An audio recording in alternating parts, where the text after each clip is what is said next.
Man. That was a scraper. A knee scraper. Ladies and gentlemen, the New York Knicks finally pop their road cherry. They got to win in Dallas. Oh, man. But it was right. It was definitely tight. It was tight. The Knicks won 113-111. Too close, for my opinion. But a win is a win. And you cannot lift, look a gift horse in the mouth. The Knicks pulled it out, 113-111, down in Dallas. It was the first game back for Jalen Brunson after his ankle sprain. He missed 2 games. He came back. Big game for him. He was the top scorer with 28 points. And the New York Knicks, the key to winning this ugly, fugly game was limiting their turnovers. That's what won this game, ultimately, in its totality. We're going to get into it. We got highlights for you. We're going to break this game down. Let's go! Knicks are now 9-5. They should be 12-2, honestly. 12-3. They should be 12-3. No, 12-2. Yeah. All right, here we go. 113-111. This is the closest game of the season for the Knicks. We thought the previous game was the closest game of the season. This eclipsed that, 113-111, and it's appropriate that Landry Shamet is the poster child of this win, because he won this game in the last in under 2 minutes of the game. He missed so many three-pointers coming up to this, and then he hit the last two, which actually gave the Knicks the comfortable win right here. But Jalen Brunson, his first game back, 28 points, 3 rebounds, 5 assists. Fabulous game for him. He started off slow. He definitely started off slow, but he finished very strong. He finished shooting.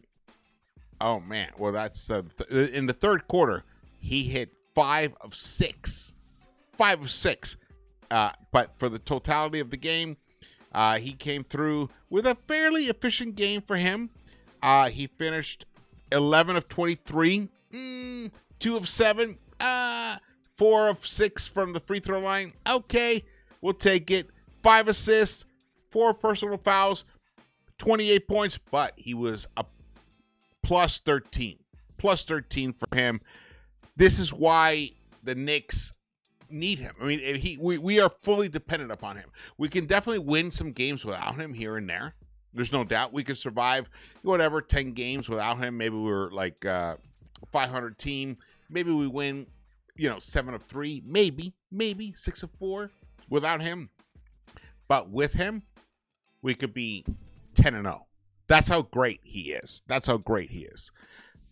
And here he is, just to get a little more depth into his stat line.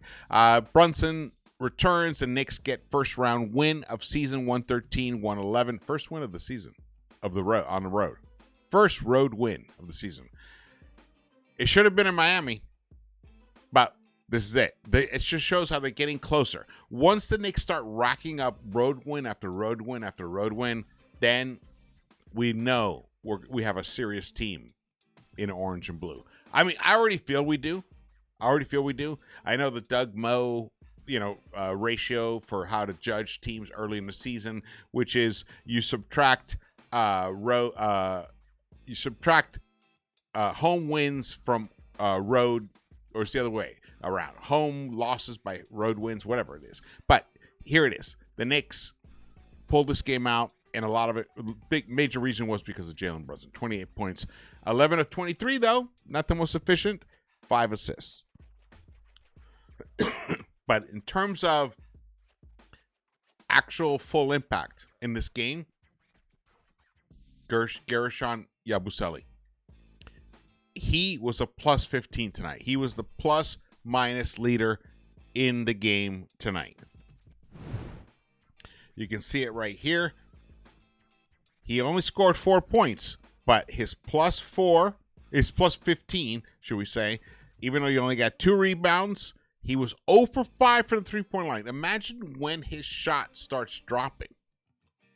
So early on in the season, we were concerned because his defense wasn't up to par. Well, now his defense is getting up there, and in his 17 minutes of play, he only hit 2 buckets, but in those 17 minutes, the Knicks were a plus 15.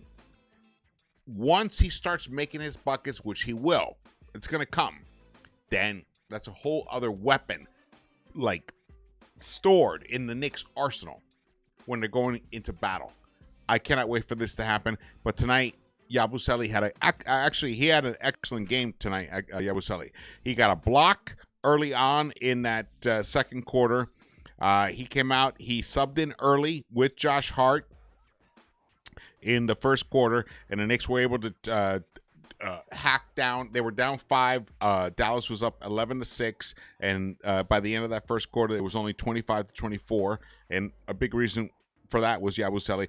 On the very first play of the second quarter, Yabusele had great defense on a pass to Lively to force a turnover right there. I'm really impressed with Yabusele's efforts in this. Let me fix this up here. Yabusele's efforts in this game right now lately. I'm really impressed. I'm happy that he is finally delivering on his promise. He played 17 minutes and delivered a plus 15, which was the team high. Good for him. Good for him. All right, let's get back here. Christian Winfield, reporter for the New York Daily News, reports Mike Brown says he's trying to get Mohamed Diawara some minutes to keep the Knicks long and athletic while OG Anunoby is out with the hamstring injury. Exactly what I was talking about in the pre-game show. So you guys should watch that, where I discussed the whole Hart situation, because Hart is actually technically hurting this team. Tonight, to give Hart some flowers, he played 30 minutes, which is like at the ceiling of the most amount of minutes you want Josh Hart to play. He shot 50% overall from the field, 5 of 10. He hit 3 of 4 from the three-point line. Fantastic there. He got 10 rebounds. He finished with a double-double, 16 points, and he was a plus 8. He did commit 5 personal fouls, but he got also 5 assists. This was a great Josh Hart game.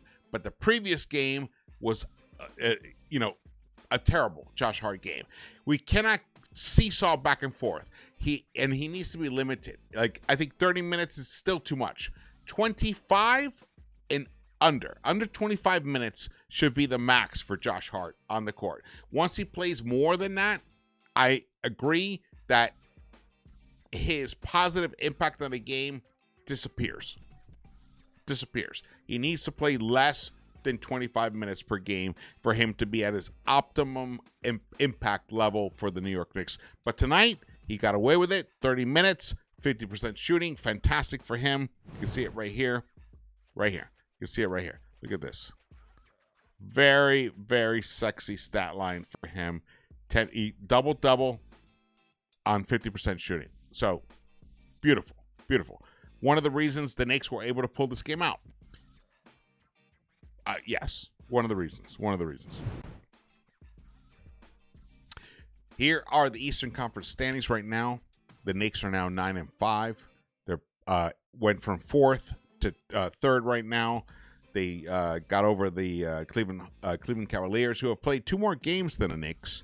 The Knicks, honestly, I think by the end of this whole thing, I know Pistons are 13-2, but by the end of it all, once the Knicks are healthy, fully healthy, and they're fucking rolling, they're just throttling teams, the Knicks will end up with the number 1 seed in the Eastern Conference. Remember this moment. The New York Knicks will end up with the number 1 seed in the Eastern Conference. The Knicks haven't even played that well. Honestly, the Knicks have actually played. If I was to grade their season at this point, I'd give them a B to B minus, and they are 3rd best in the Eastern Conference. They have so much more. Their ceiling is way up here, and their floor is like here. They're playing near their floor right now, and they're 9-5.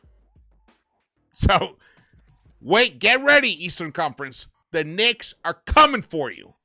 You guys are all hyped up about the Detroit Pistons, and by the way, shout out to the Toronto Raptors, who right here in the preseason analysis, I told you guys, Toronto Raptors are going to come this season. They have a great chemistry. Their players are at an interesting age where they're like evolving into their career years. And look at them now. Tied for the second most wins in the Eastern Conference, 10-5. Congratulations to the Toronto Raptors. RJ, IQ, tip my cat to you guys. Great for them, but there's a long way to go. By February, this is going to be very different. The Knicks will be on top. You guys will see. All right, here we got the stats. Let's get to the highlights. Here we go. The game started off. The Knicks were down 5 points, 7:30 into the game. They were not looking that great. They were making mistakes. McCall was careless with the ball early on, and Knicks were down early. And then McCall and Mitch sat. Yabusele entered the game, and then so did Josh Hart. Hart passes up an open three for a bad floater. You're like wondering what's going on, but then the Knicks started getting it together. Brunson drains a deep three, his first. Mitch gets an offensive rebound, passes it to Deuce. It gets over to Jalen Brunson for a three as well. And now I'm a little ahead of the curve here. The Knicks took the lead 24-22, but they gave up the lead by the end of the first quarter. And here we go. Nice. That's Brunson hitting his three right there. Oh, that wasn't Brunson. That was Dallas guy. Here it is. Brunson hits his three right here. Boom. Now it's 22-21. And then Brunson hits there. Oh, no. That's Mitch getting the rebound, swinging it out. And then Brunson gets a second opportunity on that same possession. Beautiful. 24-22. But at the end of the first quarter, they allow Najee, who hurt us. He had 11 points in that first quarter, 3 of 4 from the three-point line. He was the leading scorer.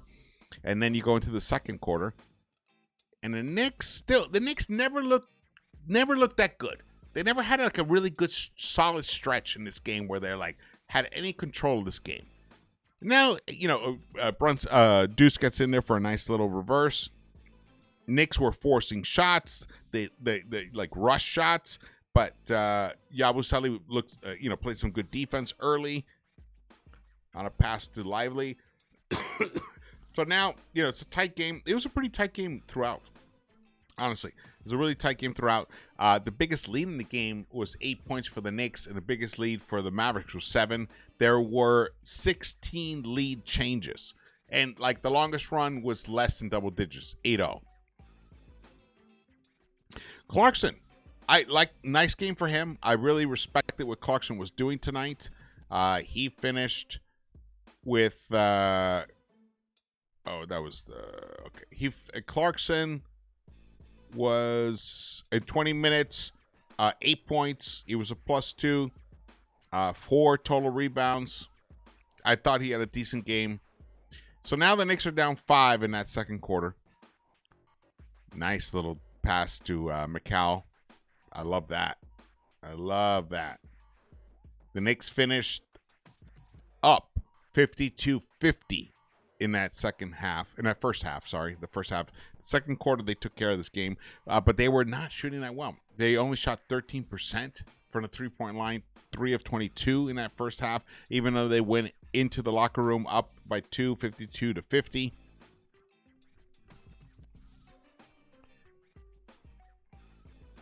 The Knicks, they won the second quarter.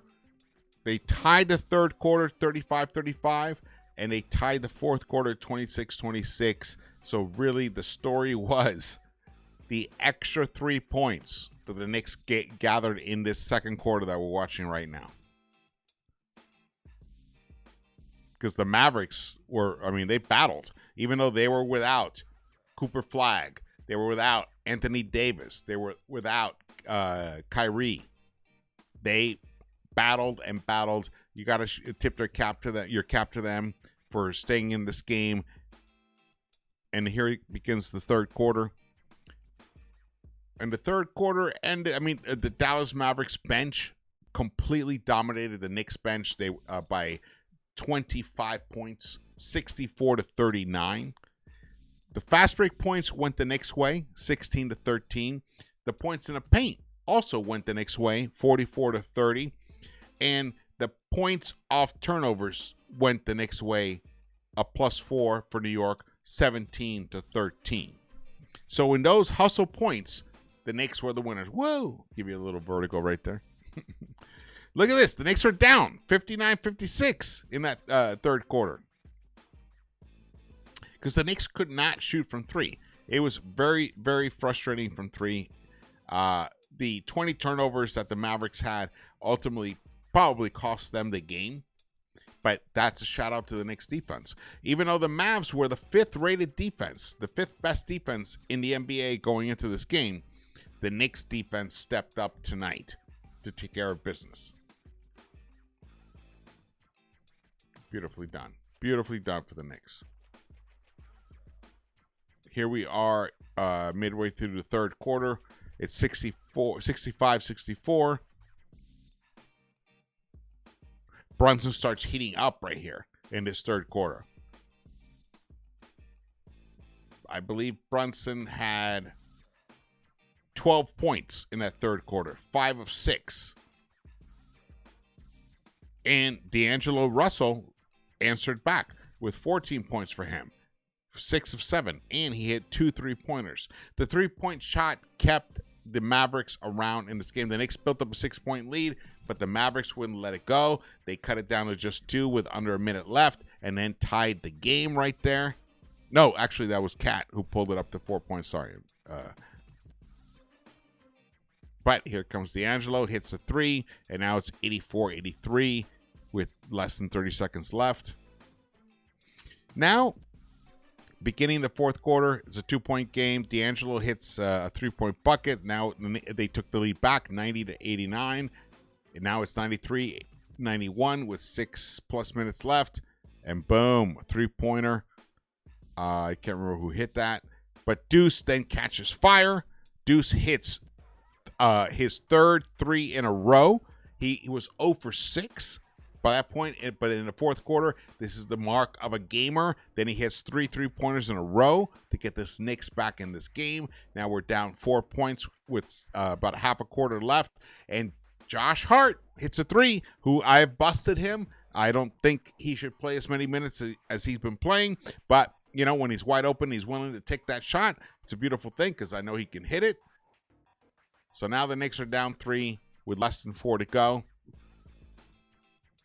And Mikal Bridges, I got to say, that was a monster bucket right there.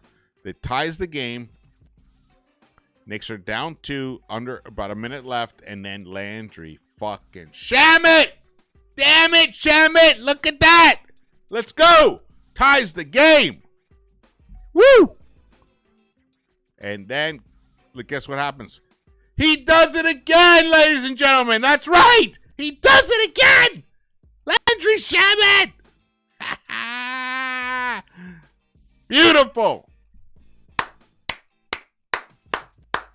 Let's go! Let's go! This was a gritty but needed, absolutely mandatory win. The New York Knicks finally put a W up in the road column.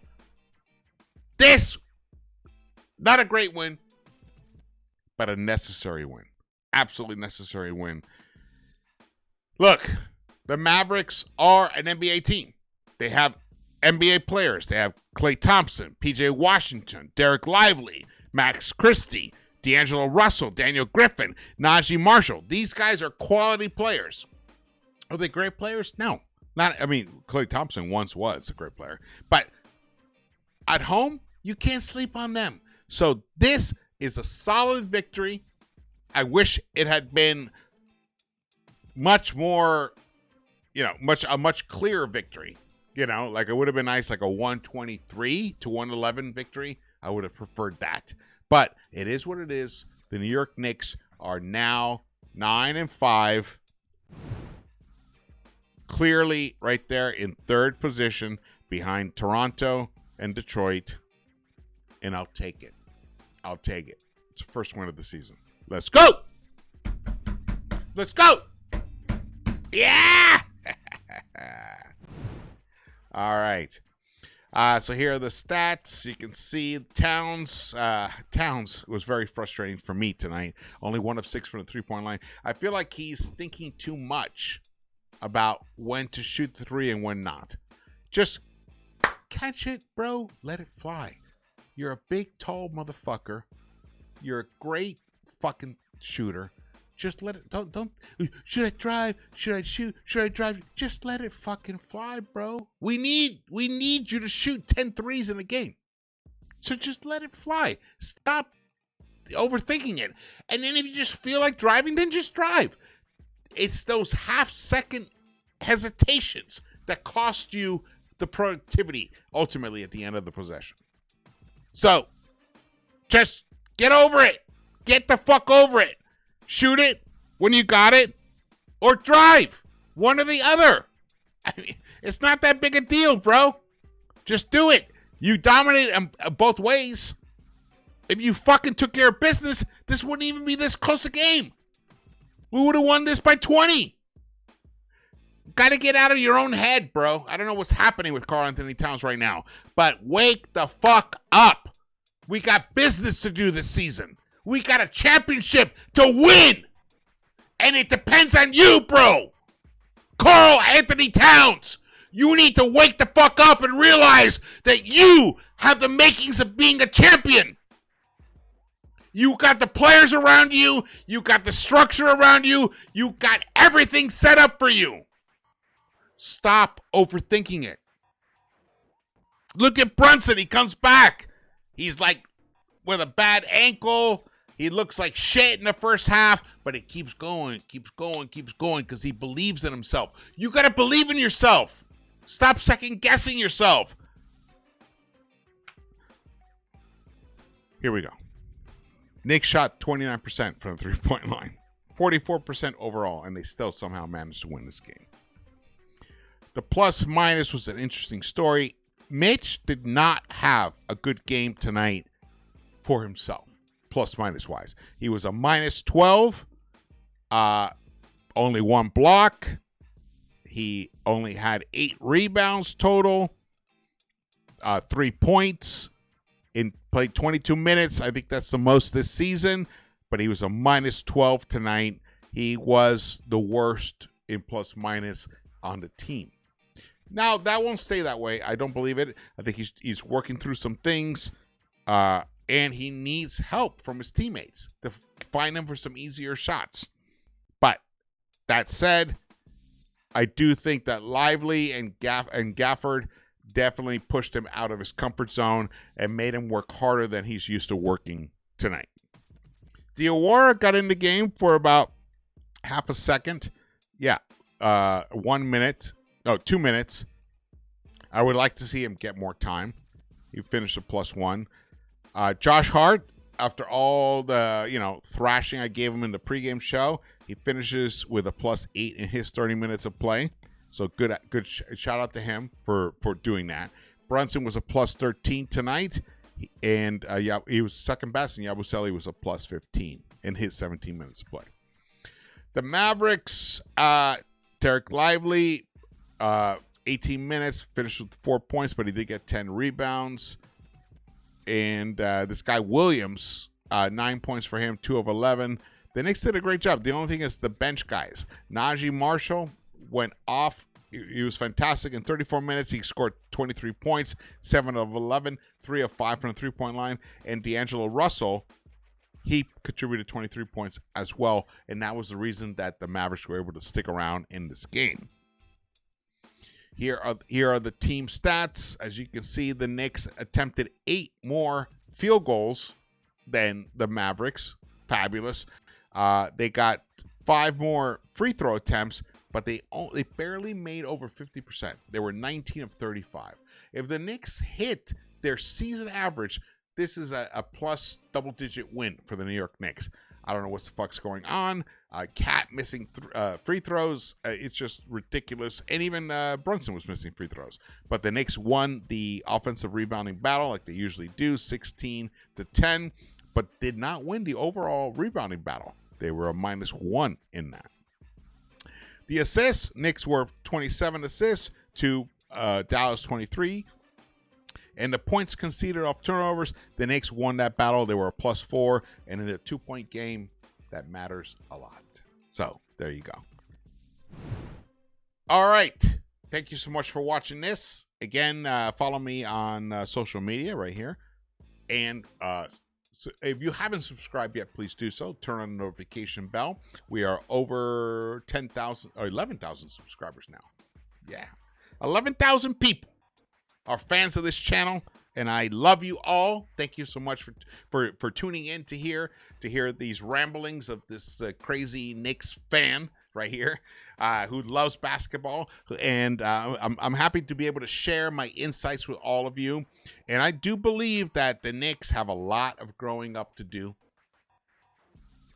This is the kind of win that actually is a very positive win, because the Knicks could easily have lost this game on the road. You know, Brunson coming back, he wasn't that efficient. Cat was basically pushed out of his ability to impact the game, but somehow the Knicks were able to scrape and pull themselves out a victory tonight, and now they are 9-5, third best record in the Eastern Conference. And then they got themselves a game on Friday. On Friday, they got themselves a game against... Wait, is it Friday or on... No, Saturday. Saturday. Against the Orlando Magic. That's going to be a big game in the state of Florida. If the Knicks can pull out that victory, beauty. They'd be 10-5. Let's go! Let's go! Let's go! I want it! I want that win! All right, thank you so much for watching this. I will see you around the Knicks-Verse. Let's go. We're just getting started. This team has so much